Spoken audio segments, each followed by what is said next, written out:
Olá, tudo bem com vocês? Estou aqui então para gravar mais uma videoaula, tá? Para auxiliar então nos estudos de vocês. Vamos falar hoje sobre os artrópodes, tá?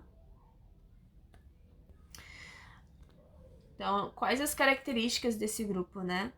Então, lembrando já, ele é o maior grupo dentre os artrópodes, tá?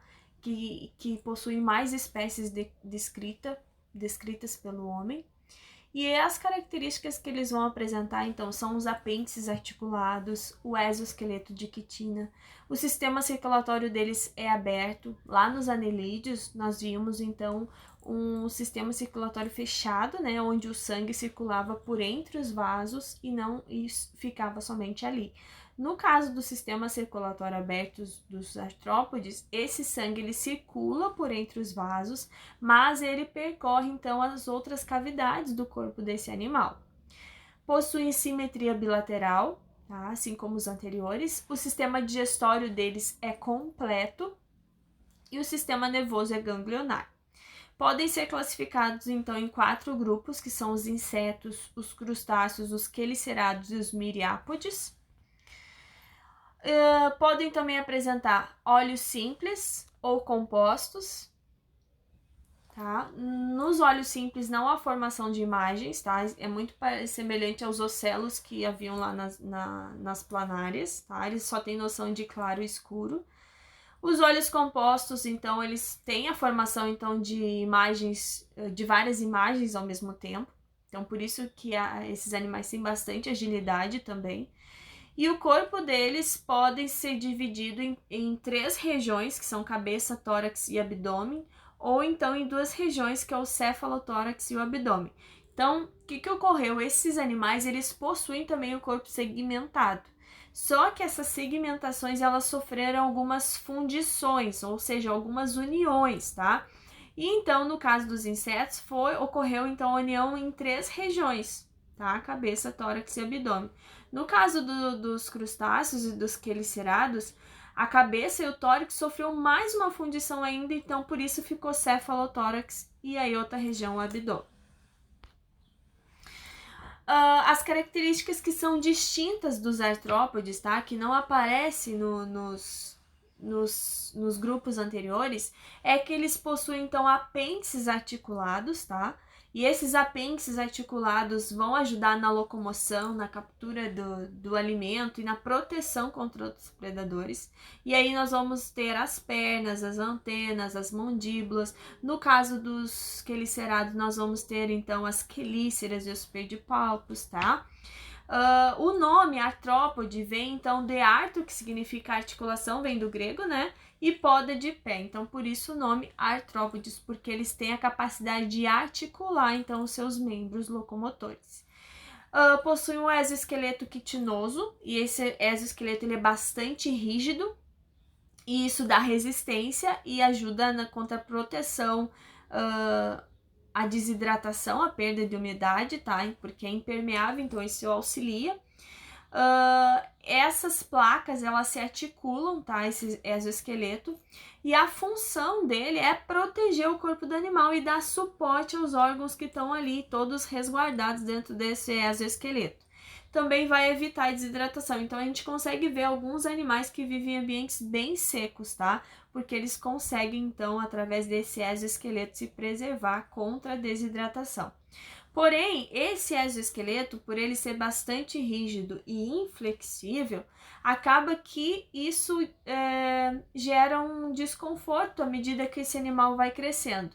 Então, qual é a saída para que esse animal ele não perca e não acabe morrendo? É então fazer uma muda ou equidise, que isso ocorre então toda vez que o animal precisa crescer, porque o exoesqueleto ele não comporta, então esse animal ele realiza a muda ou equidise. Essa muda ou equidise vai sendo produzido então à medida que esse animal vai crescendo um novo exoesqueleto, para que quando chegue a hora esse animal se desfaça do exoesqueleto antigo e fique com esse novo. Quando ele está fazendo essa troca, ela dura horas e horas, tá? Até que esse animal ele se desfaça desse exoesqueleto antigo. Quando ele já se desfez, ele já tá com todo o exoesqueleto novo ali. E esse exoesqueleto novo, ele não é ainda bem rígido. Ele ainda não tá totalmente inflexível. Ele tá ainda maleável, suscetível a predadores. Então, ele se esconde, tá? Normalmente em tocas, até que esse exoesqueleto ele endureça como era o antigo. O primeiro grupo que nós vamos falar, então, é o grupo dos insetos, tá? É a classe mais diversificada, tendo mais de 1 milhão de espécies, tá? Representados, então, por moscas, gafanhotos, baratas, traças, formigas, gafanhoto, grilo, e aí vai a imensidão de nomes. Dentre os grupos dos artrópodes, é o único grupo que consegue voar, porque eles possuem asas, tá? Possuem 3 pares de pernas, 1 par de antenas, 1 par de olhos compostos e 3 ocelos. E algumas exceções, né, como a traça de livros, elas não vão possuir asas, tá?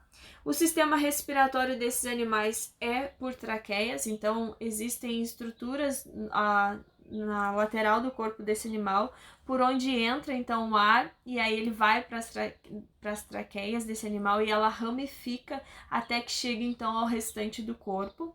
A reprodução, a maioria são dioicos, fazem fecundação interna e tem a formação do ovo, tá? E o desenvolvimento pode ser direto ou indireto. Então, no caso dos animais, dos insetos que têm o desenvolvimento direto, o indivíduo vai eclodir do ovo ali e vai passar até o seu desenvolvimento, vai crescendo até chegar ao adulto, mas ele não muda suas características, tá? No desenvolvimento indireto é a fase, então, que vai ter a fase larval. Só que, no caso dos insetos, ele é subdividido em metamorfose incompleta e metamorfose completa. Na metamorfose incompleta não tem o estágio larval, mas tem o estágio de ninfa. Então ele eclode do ovo, vai dar origem a uma ninfa. Essa ninfa é como se fosse um animal jovem, tá? Ele não vai ter todas as características do que um adulto tem. E à medida que ele vai crescendo, até que ele chegue adulto, então, que é onde ele é capaz de se reproduzir e é onde também ele vai apresentar toda a estrutura que no caso dos insetos, quando ele chega na fase adulta, normalmente é onde ele vai apresentar as asas, tá? Em algumas espécies, não são todas. Na metamorfose completa, nós vamos ter então a fase do ovo, da larva, da pupa e do adulto. Nós temos como exemplo então a borboleta, tá? Esse é um exemplo de metamorfose completa.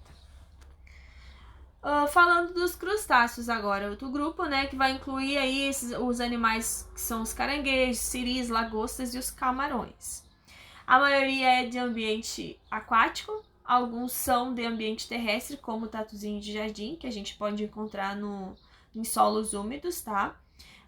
Eles também vão apresentar na sua estrutura do exoesqueleto alguns carbonato de cálcio. O sistema respiratório deles, por serem aquáticos, vão fazer através de brânquias. E a alimentação desses animais, eles são detritívoros, herbívoros ou filtradores, tá? Eles possuem, então, de 5 a 6 pares de patas, já é mais que os dos insetos, tá?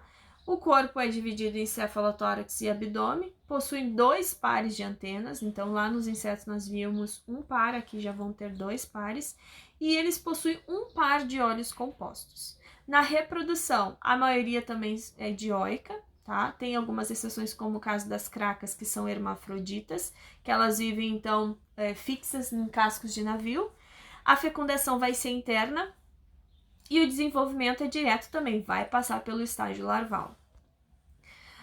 Os quelicerados, os mais conhecidos que nós sabemos são as aranhas e os escorpiões e também os carrapatos, tá? Eles não vão possuir antenas nem mandíbulas, eles vão apresentar outra estrutura que não havia nos grupos anteriores, que são as quelíceras e os pedipalpos. São utilizadas para a captura do alimento e também para esse animal reconhecer a sua presa. Na alimentação, a maioria é predador, carnívoro, tá? Mas existem, então, espécies como os carrapatos que são parasitas, são ectoparasitas, tá? De animais.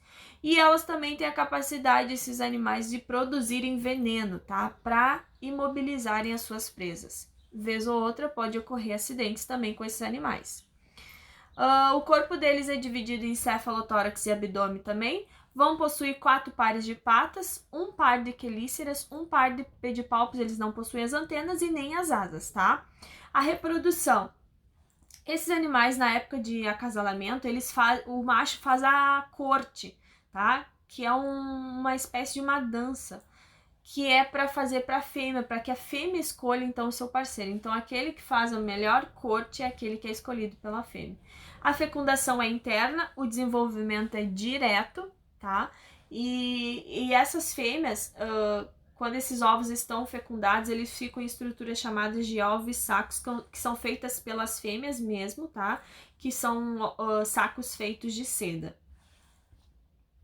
Os miriápodes, então, nós vamos ter como representantes as lacraias e os piolhos de cobra.